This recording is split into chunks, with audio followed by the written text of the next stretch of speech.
Padgett of Tacoma is a medical miracle. He was assaulted one night outside a karaoke bar, and his head injuries were so severe that they changed him. He underwent a transformation. You've probably seen him on some news shows and may have heard him on our show last week. He went from a guy who was a hard partying dude that you would see in a karaoke bar to a kind of a nerdy scientist type who is a complete mathematical genius. Now, science doesn't fully explain this phenomenon. It's known as the acquired savant syndrome. There are other people that have this around the world. Jason tells his story in his book, which is called Struck by Genius. And you get a chance to meet Jason Monday at 7:30 p.m. at Town Hall, Seattle. He'll be speaking. He's in the studio with us today. He lives in Tacoma. Hi, Jason. Hi, nice. Thank you for having me. So if I'm understanding the story, you went from a hard partying laborer to complete mathematical genius. You went from a listener of our show to a former listener of our show. Is that right? Did you ever listen to us during the hard partying days? I was in Alaska during the hard partying days most of the time. Nice out. Seriously. Can I just go quick before we get too far into this? Are mathematics skills your only genius caliber skills since you've had this accident? Yeah, everything's mathematical. Everything else, like hitting on chicks and everything, is all normal. Yeah, and I'm married now. Although going back to college to prove what I was drawing, was like the number pi. I met my wife, so if I went back and had to get robbed again, I would do it because we're married now and been together 8 years. So now wait a minute. When did this happen to you? How many years ago again? It was 2002. So that's a while ago. That's 12 years ago. Yes. You're and a you mathematical met genius too. Well, I know. I saw that in a grid. You met your wife 4 years into your geniusness. Yeah, we met quite a while after it, yes. I went through this period for like 3 years where I was holed up in my house. I had blankets over the window. I didn't go out because it was really violating too. I had post-traumatic stress because a bunch of people watched and nobody helped. So there was a dark time. Oh, definitely. Was it because these powers overwhelmed you and you didn't know what to do with them? It was a combination. Yeah, everything was completely different. It was like having two different lives, just suddenly being fascinated by science and space-time, pi. And I was looking everything up that I could find, on the internet. Plus, OCD came with it. I got these uncontrolled muscle tremors throughout my body. And I didn't want to go out. I became agoraphobic. So literally, I would leave my house for that 3-year period just to get groceries. And I would wait till I was out of food, and then I'd go at the middle of the night, just load my car up. You were afraid. Yeah, definitely. What were you afraid of? Yeah, just being out. Just being out. People were scary? Yeah, I was agoraphobic. It was just, it were you shocked me. less social? Because obviously you're doing very well now. You're on a book tour for crying out loud. Yeah, and it's weird. It's this opposite feeling. Like I am dying to tell people about math and show them the beauty of it. But at the same time, I have this reclusiveness where I just want to hold. You still have house. times you want to be quiet and alone. Absolutely. What do you do to be quiet and alone? Just go home and you curl up next to an abacus or a computer or something. How do you? No, I basically just sit. I did learn to try to meditate a little bit just to calm down because sometimes it's really hard to go to sleep. Actually, a lot of times. Is it because you're running problems in your head? Yeah, or I'll just think about something. Oh, what is this? And oh, how is that? Or light moving relative to light. That's derivatives. So it's like you're counting sheep in calculus. Literally. And it doesn't help you fall asleep. No, in fact, the only way I can go to sleep, or the quickest way to go to sleep, is just to let all the images come and not focus on them. And it took a long time to get good enough at not focus on it, because then you see an image and you're like, wow, what is that? How could I describe that? And then it leads to one thing, which leads to another, and you wind up being awake for 4 hours, wondering about everything. We have that just about dumber stuff. Right. I've always had too, I guess. Yeah. How will Kourtney Kardashian ever get over that douchebag Scott? I can't sleep. All right. Now, I'd like to, now that we have you in the room, thank you for coming in. You were already on the show. Yeah, thank you very much. It was a brief interview, and we had a good time. Mm-hmm. Now that you're here, if you would, Jason, look around the room and describe some of the things you see. Like, for example, let me give you one, and then you do whatever you want. But when you look at that microphone, what do you see? The structure of the little grid that goes across the microphone and how it changes relative to me when I move, or how the length of the microphone, we could define that as like 2 pi r times the height. So that's going to give us like this volume of the microphone, which would actually change, of course, because the radius is dipping in and out as you go down it. So It's all, every single thing, you can turn it into these little integrals and define it. All right, it's fascinating. Did you have to learn those descriptive terms, or were they knocked into your head, like the radius and all of those scientific terms? You had to learn what I had to all meant. learn those terms. Yeah, Okay. at first, all I could say was, that looks like pie. That's a piece of pie. I mean, literally, I had no language to describe it except for layman terms. And I think that's why it's easy for everybody to understand, is not only like when I draw a pie, I'll draw it in like 3 different ways and then explain it in layman terms. What kind of pie, Joe wants to know, what kind of pie are we talking about here? We're talking about P-I or P-I-E? P-I, yeah. Oh, okay. But it does look like pie, too. It right? does, yeah. I It mean, does look it's- like pie being sliced into smaller and smaller pieces. Yeah. All right, now look around the room and you pick something. Oh, you could look at anything. I mean, you could look at the window or how the clock is ticking, the rate that it's changing through space relative to time. But not only that, but like if you take the time and have it approach an infinitely small value, you can say what its instantaneous velocity of that little second hand is. Because the second hand isn't really sweeping, it's going in clicks, right? Right. Well, and even within the clicks, there's clicks within the clicks. So There are? You Yes. can see those clicks. If you How go many from- clicks within a click? Well, no, I can't see the number of clicks. Okay. But imagine, like, if you think it's going 1 mile an hour as it turns around, it's not actually averaging 1 mile an hour. Because see how it clicks and it stops, and it clicks and it stops. So it's changing its velocity. So you could say its average velocity is such and such. But if you take the time interval and say let it approach an infinitely small value, then you get something called instantaneous velocity. In other words, if I travel a mile at 60 miles an hour, and I'm not really doing 60 miles an hour the whole time. I could be doing 59 for part of it, 61, or say 59 for half of it, and 61 for the other half. So I'm averaging 60. Okay. But if you take my speed at any certain point in time, and then time approaches an infinitely small value, that's something called instantaneous velocity. I'm going to try something really quick, if I may. Sure. Thank you. He hit you on the head.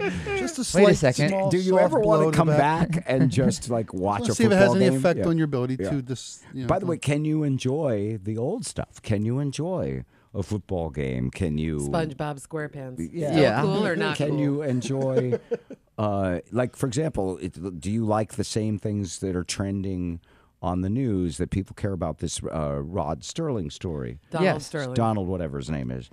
Can you follow that stuff and have an emotional opinion about that too, or are you more too scientific for that? No, I definitely feel that emotion. In fact, I feel extra empathy since this happened. If I see somebody in any type of pain, it literally hurts to see it. Like if I see somebody, like they stumble, and first thing I'll say is, oh, I've done that 5 times today, because I'm trying to take away that embarrassment that they're feeling. Whereas before, I might have been one of those people that just giggled. One thing I read that you described very well is you see liquid in a totally different way. Like when you pour yourself a glass of water, you don't see water anymore, do you? No, it's like a beautiful water, and light glistening off water is Look at him. awesome. It's almost like he got turned on. Oh, by the it's serious just fact. it's so good. I wish everybody could see it. Number porn right here, man. Seriously. Geometry porn. Yeah, it's like a recursive form of the Pythagorean theorem. It's like saying a squared equals, a squared plus b squared equals c squared. But then you take c. Back up for those of us who should be working in an auto parts store but are lucky enough to be on the radio. What did you just say? A recursive form of an equation is like saying we do an equation and we solve it, and then we take that answer and we put it back into the same equation, which then gives us a new answer. We put that answer back into the same And that's equation. what fluid feels like to you. Yeah, it is. Because it's fluid. Yeah, the way it's like rotating and going down the drain, the geometry of it is a recursive form of a squared plus b squared equals When you c speak squared. to a big name scientist about this, and I know you've probably met some interesting people because of your skills. They may have studied you, in fact. Yes, they have. It's Area 51? Not No. yet. Not- but- the government hasn't like kidnapped you and done a thing on your brain yet. no, I did That notice. you are aware of. Not that I'm aware of. I did talk to some people in the military, like about the stealth bomber. That not on high level or Sure. anything, but just like the geometry of it and how it works. So what do these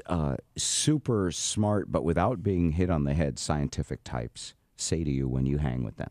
They like the way I describe it because everybody gets it. They're like a lot of people will say, "Where were you when I was trying to learn derivatives?" Because there's a way to explain it that you don't need any previous math to understand the concept. Well, and the way you just talked about water, the sense I was getting from it, and I don't feel like I learned your Right. terms fully, but the sense I was getting it from is that this is one finite group of molecules that are constantly moving around and staying constant and yet creating all of these new equations is how you were describing water, right? Right. In fact, a good way to think about it is that all the equations are describing geometry or the geometry of what's occurring in the universe. So like say we have the equation f of the x equals x squared, and it makes this little parabola like a U shape.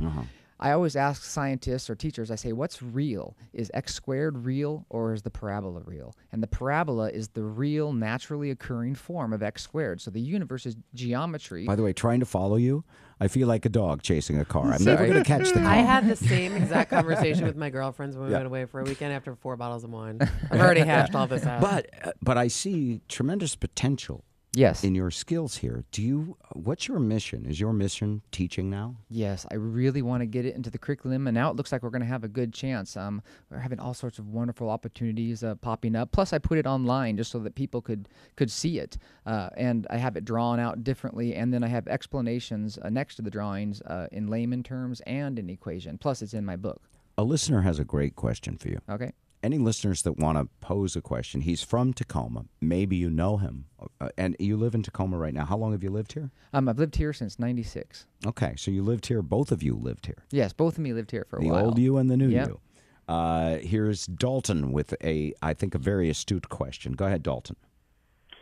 Yes, I was curious as to the socially the difference between the group you hung around with prior to 2002 and the group of friends that you had afterwards. I mean, I would assume there would be some pretty significant changes in your personality and interest, and I wondered how you dealt with that, and if you still got some of those old friends, or if you've got a whole new group of friends that have totally different interests, or if they think, the old friends are thinking, wow, this isn't even the same guy. That's a really good question. I've had friends that I haven't talked to for like 15 years. Like I had a friend named Larry Imhoff in Alaska, and we hung out forever. I used to copy off of his homework constantly. In fact, he got me through high school.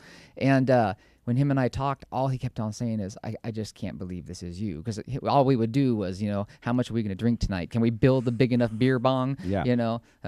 What girls are we going to chase? Now, like my wife, she graduated magna cum laude at UW in finance and works at Russell Investments and is brilliant. And although I do still am friends with a lot of my old friends, but just in a different way. Some of them had a harder time coming But to have grips you with got like one of your old? So this buddy, it still worked with, but do you still have a bunch of old friends, or just a couple? I would say maybe 20 or 30 really good Wow, friends. that's a and lot of good I had friends. a lot of friends in Alaska when I was young. I was a party animal, so in high school, so I got to know everybody. And you could still hang with them. This is Dalton. That was such a great question. This is what I've noticed, just being with Jason a little bit here. He has a stronger sense of empathy than most human beings, which would mean, and because everything he's doing is about relating, Right. that I don't think you've lost any ability to relate. I think you've just blossomed into this incredible person who can relate to things and people of all kinds. Yeah, I can't laugh at anything cruel anymore. Whereas it's just before, I just had this. It wasn't mean, but I was shallow, and I didn't notice things. And Like the now, rest of us, you were shallow. I guess Go I ahead, was say it's just like normal. Yeah, I wouldn't notice things at all. So do shallow people repulse you a little bit now, or do you just not laugh and say, I just don't follow along, I don't get, or do you feel bad for them? Sometimes it just depends on what they're being shallow about. Like that basketball guy, I don't feel sorry for him. No, Too he bad has it coming, that yeah. he had it coming. But other things, sometimes I'll feel bad for them, or I'll hear somebody say, the same thing I used to say, that silly math stuff, what's it good for, and I'm just like, oh, gosh, I used to say that. And nowadays, when you see beer, does it look even more wonderful than water? I mean, you were talking about how liquid looks, different. Yeah, to how you. does beer compare with water? Yeah, beer would be more foamy, so it would be like a quantum foam. That's how they describe the quantum There's world. probably no room in your world for any kind. You don't need any beer, any kind of drugs, or anything. I mean, it would probably kind of mess you up at this point. Yeah, my head would explode. Jason, I could do this all day with you, but and if texters want to contribute one, describe for us. It's gardening time. It's gardening time. Describe dirt. How does Dirt. dirt feel? What do you see when you see dirt? Dirt, there's all sorts of little granules, of course, and each one of those granules you can describe as a little integral. An integral means it's describing a shape and then slicing that shape up into a finer grid. And the finer the grid structure is, the more accurate the measurement. Plus, the way it compacts is in a fractal equation. A fractal equation. Yes, and those are really complex ones done by computers, but they're actually analyzing the way dirt compresses and how it works with fractals so to help with landslides, to help with all sorts of different Does this things. distract you when you're planting peas? Luckily, I've never planted peas. You don't plant. Okay. I know we're almost out of time with you, but has your taste in music changed because of your mathematical Oh, yeah, evolution? describe music, too. No, my taste in music is the same. I love it. In fact, music is even better. In fact, music has this symmetry to it that I didn't notice before. I was thinking. When we Yeah. hear, you hear that note that just goes "Meow," and it's wrong, and you know it. That's because it's like a fraction of the wave. So, like, say you have a wave, just say for instance, it's a foot long, and then you have another wave that is exactly a half a foot. So 2 waves fit perfectly in that one. That's what we hear as good music, is when you hear these whole multiples. And when you hear that off note, that's when it's not making a whole multiple of the wave. All right, we're going to